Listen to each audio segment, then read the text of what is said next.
Bonjour à tous et à toutes, on vous retrouve aujourd'hui avec le patron du pantalon Jacob, qui est un pantalon un petit peu 70s avec une jambe un peu flair. Vous allez voir, nous on a décidé de le faire en version denim, mais rien ne vous empêche de le faire en gabardine de coton pour avoir un côté un peu plus élégant et moins sportswear. Bref, sans plus tarder, on va commencer par les poches dos. Donc sur les poches dos, vous allez tout simplement venir tracer à l'aide du craie ou d'un crayon effaçable les valeurs de couture, car vous allez voir les poches sont légèrement arrondies. Et si vous le souhaitez, vous pouvez faire comme nous une petite broderie ou un dessin sur la poche à ce moment-là. En tout cas, pour la broderie, on a fait un petit pas à pas sur la partie blog de notre site, n'hésitez pas à vous y référer. Et une fois en tout cas que vos poches sont préparées au niveau des valeurs de couture, on va venir faire un surjet sur les bords. Donc quand je parle des bords, il s'agit de tous les côtés de la poche sauf le haut. Et une fois que votre surjet est fait, on va venir plier à l'aide du fer 2 fois 1 cm le haut de la poche. Une fois que votre haut des poches dos est plié, vous allez venir piquer à 0,75 cm pour maintenir. Donc là, selon votre style, vous pouvez faire soit une piqûre, soit 2 surpiqûres. Et ensuite, vous allez pouvoir venir plier vers l'intérieur la valeur de couture de 1 cm des autres bords de la poche. Donc prenez bien votre temps pour pouvoir faire un bel arrondi. Rien ne vous empêche de vous aider d'un petit gabarit en carton justement pour vous aider à plier le tissu. Vous pouvez même également faire une piqûre guide si jamais vous en avez besoin. Et une fois que toutes vos poches sont prêtes au niveau justement des valeurs de couture, vous allez venir les placer sur les jambes dos en vous guidant des pointages. Donc là, rien de très compliqué, on va venir épingler les côtés de la poche et le bas de la poche. Et on vient piquer à 0,2 cm ou alors vous pouvez très bien faire des doubles surpiqûres à 0,2 et 0,8 cm. On a décidé d'être un petit peu fancy et de faire du coup des surpiqûres de couleurs contrastées, un peu comme le surjet que l'on a décidé de faire de 4 couleurs de fil différentes. Bref, c'est l'occasion de pouvoir s'amuser sur ce genre de modèle qui est assez simple. On va venir ensuite superposer les jambes dos endroit contre endroit et épingler tout le long de l'enfourchure dos. On vient piquer à 1 cm, puis on vient faire un surjet sur le bord franc et on vient repasser la couture sur le côté. Et donc là, effectivement, vous pouvez aller jusqu'au bout en venant faire 2 surpiqûres pour vraiment avoir un look denim si vous le souhaitez, ou alors vous pouvez laisser sans rien. On va venir passer ensuite aux poches devant, donc là pareil, on vient surjeter tout le contour de la poche. Donc là, vous allez venir plier le haut de la poche à 2 cm, endroit contre endroit, en vous aidant du cran, et on va venir épingler. Donc là, ce qui va être particulier, c'est que l'on va venir piquer en fait sur les côtés de la poche, juste la petite partie justement que l'on vient de plier. Donc on va venir piquer à 1 cm du bord. Et ensuite, donc si vous le souhaitez, vous pouvez cranter, mais sinon vous pouvez tout simplement retourner à l'aide d'une pointe de ciseau et repasser. Donc vérifiez bien que les angles sont bien propres, bien nets. N'hésitez pas à mettre un bon coup de fer à passer. Et on va ensuite continuer de plier la valeur de couture des autres bords de la poche à 1 cm vers l'intérieur. Donc là, comme pour tout à l'heure, vous pouvez soit faire une piqûre guide à 1 cm ou utiliser un gabarit, ou tout simplement prendre votre temps à l'aide du fer passer et beaucoup de vapeur de façon à avoir de jolis arrondis. Et en tout cas, une fois que vos 2 poches sont prêtes, on va venir faire la surpiqûre décorative sur le haut de la poche et ensuite venir placer les poches sur les pointages des jambes devant. Donc on vient épingler les poches sur les jambes devant en épinglant les côtés sauf l'entrée de poche et on vient surpiquer 0,2 cm puis à 0,8 si vous voulez faire une double surpiqûre. On va en profiter à ce moment-là également pour venir surjeter les enfourchures de chaque jambe devant et on va passer au niveau de la braguette. Donc pour pouvoir faire la braguette, on va commencer par le soupon, on va venir le plier en deux, endroit contre endroit et on vient épingler la petite ligne qui est en diagonale. On pique à 1 cm. Si besoin, on crante ou sinon on retourne directement. On n'hésite pas à repasser et on vient faire un long surjet sur la longue ligne droite. On va venir ensuite superposer les jambes devant endroit contre endroit et on va venir épingler la petite courbe d'enfourchure en faisant attention à vous arrêter au niveau du décranté en fait de la braguette. Donc une fois que vous avez épinglé cette petite courbe, on vient piquer à 1 cm du bord du tissu et on prend le zip et on va venir l'épingler sur le devant. Donc on ouvre le zip, on épingle un des bords endroit contre la jambe, on vient piquer assez proche des dents et on va ensuite prendre le soupon. Donc le soupon, on vient l'aligner contre le bord surjeté en prenant en sandwich le bord du zip et on vient piquer à 1 cm. Une fois que vous avez bien piqué le soupon, on va venir tirer sur le zip pour le remettre à l'endroit, comme si le vêtement était fini, on vient repasser. Donc là, ce qu'on vous conseille, c'est de faire quand même une petite piqûre nervure à droite du zip, de façon à justement bien le placer, qu'il évite de bouger par la suite, et ça rendra surtout votre couture plus plate. On passe ensuite de l'autre côté du zip, donc on vient fermer le zip et on place l'autre jambe comme si le pantalon était terminé. Alors pensez bien à bien plier la braguette sur le cran, vous allez voir il y a un petit cran sur la ligne de taille, donc on plie, on installe bien le tissu comme il faut, n'hésitez pas à mettre juste quelques épingles, c'est uniquement pour maintenir, et on vient retourner sur l'envers, et on va venir épingler le bord du zip, celui qui n'est toujours pas maintenu, avec la partie braguette du pantalon. Donc n'hésitez pas à ce moment-là à enlever les épingles que vous avez mis à l'étape juste avant et on vient venir ouvrir le zip pour pouvoir faciliter le passage sous la machine et comme toujours on vient piquer au plus proche des dents du zip. Vous pouvez ensuite revenir sur l'endroit. Donc là le but comme toujours c'est de bien installer votre pantalon comme s'il était terminé.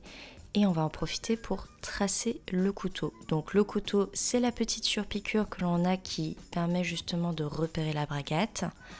Donc on vient la tracer à l'aide d'un stylo effaçable ou d'une craie et on la place à environ 3 cm de l'ouverture en la faisant terminer en courbe vers le bas. Donc là, une fois que vous avez tracé votre braguette, mettez quelques épingles. Et vous pouvez du coup venir piquer le couteau en faisant attention par contre à ce que le soupon reste volant sur la partie haute du zip parce que sinon vous ne pourrez pas enfiler votre pantalon. Donc n'hésitez pas à vérifier que vous prenez les bonnes épaisseurs sous la machine à coudre. Vous pouvez vous y prendre à plusieurs fois, surtout au niveau du bas du couteau.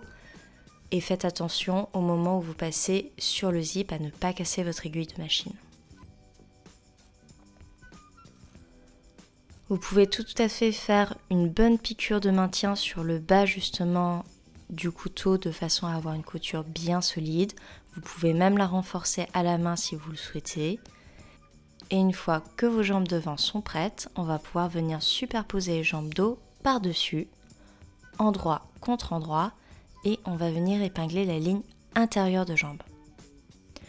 Donc là, n'hésitez pas à prendre votre temps, ça fait quand même une très longue couture à épingler, donc on commence d'abord par faire coïncider les coutures d'entrejambe entre elles et il peut y avoir un petit peu d'embus, donc n'hésitez pas à tirer sur le tissu, à mettre quand même des épingles régulièrement. Et une fois du coup que vous avez épinglé la ligne d'intérieur de jambe, on va venir piquer à 1 cm puis faire un surjet. Vous pouvez à ce moment-là en profiter pour repasser déjà cette couture une première fois, ou sinon vous pouvez directement passer sur la ligne de côté en venant du coup toujours jambe dos contre jambe devant, endroit contre endroit. On vient épingler les lignes de côté. Donc là pareil, on met des épingles régulièrement pour pouvoir tout maintenir et on n'hésite pas à tirer s'il y a un petit peu d'embut. Et on vient piquer à 1 cm, puis on surjette. Donc là, ce qu'on a fait pour le bas du pantalon, c'est que l'on a surjeté l'ourlet. Donc une fois que vous avez surjeté le bas du pantalon, rien ne vous empêche de essayer une première fois pour pouvoir ajuster la longueur. Et vous pouvez à ce moment-là décider de combien vous souhaitez justement faire votre ourlet. Donc là, vous allez venir tracer une ligne en bas du pantalon à l'aide d'une craie ou d'un stylo effaçable. Nous, on a décidé de faire justement cette ligne à 1,5 cm. Et une fois que vous avez tracé l'ourlet, vous allez venir replier le bas justement sur la ligne à l'aide du fer à repasser chaud. Et vous pouvez ensuite épingler l'ourlet. Donc là, sur l'endroit, vous pouvez venir faire la piqûre d'ourlet, soit une seule surpiqûre, soit 2 surpiqûres. Et j'ai envie de vous dire, on a quasiment terminé car on va passer aux étapes de la ceinture. Donc là, pour la ceinture, on va commencer par les passants. Donc c'est une très longue bande de tissu. On va venir surjeter justement les 2 plus grandes longueurs. Et on va venir plier la bande en 3 à l'aide du fer. On vient piquer en nervure sur chaque grande longueur et on va venir tracer des repères de façon à couper la bande en 5 passants de longueur égale. Donc une fois que vos passants sont prêts, vous pouvez les laisser de côté et on va prendre la ceinture. Donc là, on vous conseille de surjeter le bas de la ceinture pour avoir une finition plus simple à faire. Et une fois que votre ceinture est surjetée, on va venir tout simplement la plier en 2, endroit contre endroit, et on vient épingler uniquement les petits côtés. On pique à 1 cm, on retourne, alors on n'hésite pas à cranter si on le souhaite le petit coin de façon à ce qu'il se place mieux. Vous pouvez également utiliser la pointe de ciseau justement pour mieux retourner. Et une fois que c'est retourné, vous pouvez même redonner un petit coup de fer à repasser sur la ceinture. Pour les passants, on va venir les placer sur le pantalon. Donc il faut les mettre au niveau de la ligne de taille de façon à ce qu'ils soient coincés justement avec la ceinture. On va les placer pile à l'aplomb du milieu de la poche du devant. Donc n'hésitez pas à regarder bien la vidéo pour voir comment les placer. Et dans le dos, c'est beaucoup plus simple. On va en placer un pile sur le milieu dos au niveau de la couture. Et les 2 autres, on va les placer à 2 cm de la couture côté dirigée vers le dos. Donc on vient placer les passants, on vient piquer à 0,5 cm pour maintenir. Et on va venir placer par-dessus la ceinture et on va l'épingler tout le long de la ligne de taille. Donc faites attention, on va mettre la ceinture endroit contre endroit du tissu. N'hésitez pas pareil à vous y reprendre à plusieurs fois car vous allez voir la ceinture est droite alors que votre taille est légèrement courbe. Donc prenez votre temps, épinglez, puis venez piquer à 1 cm. On va venir du coup tirer la ceinture vers le haut. On n'hésite pas à repasser un petit peu justement la ceinture pour bien aplatir la couture. Et là, on peut en profiter pour faire une deuxième piqûre pour les passants de façon à avoir justement une boucle beaucoup plus ouverte pour pouvoir passer justement une ceinture éventuelle. Donc de façon à mieux maintenir les passants, on va venir faire une deuxième piqûre à 1,5 cm de la couture de taille. On n'hésite pas à passer plusieurs fois de façon à bien solidifier. Et une fois que vous avez fait cette piqûre sur tous les passants, on va pouvoir terminer la couture de la ceinture. On va venir sur l'intérieur du vêtement et on va rabattre la ceinture de façon à cacher la ligne de taille et prendre en sandwich justement le bord franc du haut du pantalon. Donc une fois que vous avez bien rabattu votre ceinture et bien épinglé de façon à cacher la ligne de taille, on va se remettre sur l'endroit et on va venir piquer justement la ceinture en faisant une piqûre nervure, c'est-à-dire à 0,2 cm de la ligne de taille. Donc là, vraiment prenez votre temps parce que pour le coup, il va y avoir beaucoup de surépaisseur. Vous pouvez faire uniquement une surpiqûre effectivement au niveau de la ligne de taille, mais rien ne vous empêche de faire cette surpiqûre sur tout le pourtour de la ceinture, c'est-à-dire sur les petits côtés et sur le haut de la ceinture, ça peut être très joli. En tout cas, votre ceinture est prête, il ne reste plus qu'à placer le haut des passants, car là pour l'instant vos passants ne sont cousus que sur un côté, donc rien de très compliqué, on vient diriger les passants vers le haut et on vient replier à 1 cm vers l'intérieur de façon à épingler sur le haut de la ceinture. Faites attention à tirer les passants vers le haut en suivant une ligne bien droite et bien à l'aplomb du pantalon. Et pour pouvoir piquer le passant, il va tout simplement suffire de l'écarter, si on peut dire, sur le côté quand vous allez le passer sous la machine. Ça demande un petit peu de dextérité, mais c'est rien de très compliqué. Si jamais vous ne vous sentez pas très à l'aise, vous pouvez tout à fait faire cette piqûre à la main. Mais par contre, pensez quand même à faire plusieurs va-et-vient de façon à vraiment avoir une couture qui soit solide. Et j'ai envie de vous dire, il ne reste plus qu'à tracer la boutonnière, à la broder à l'aide de la machine, puis de l'ouvrir avec des ciseaux ou un découvite. Et sur l'autre côté, on va pouvoir coudre le bouton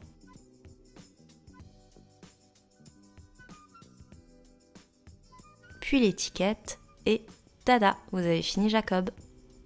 Donc on vous a proposé Jacob comme premier patron pour le début de l'année car c'est un modèle qui est relativement simple mais que vous allez pouvoir faire dans plein de tissus différents. C'est l'occasion justement de tester un peu ses connaissances en couture ou alors d'exprimer sa créativité justement en décorant le pantalon. Bref, vous pouvez vous amuser à le broder, à peindre sur le tissu. Au niveau des matières, vous pouvez soit le prévoir pour l'hiver, soit le prévoir pour l'été. Donc, soit une gabardine de coton, un sergé, ou alors pourquoi pas de la laine, ou tout simplement du denim ou du chambray. Bref, il y a quand même pas mal de possibilités. Vous pouvez même le faire en lin pour l'été si vous voulez avoir une matière un peu plus légère. On espère que ce tuto vous aura plu et on vous retrouve très vite. Bonne séance de couture!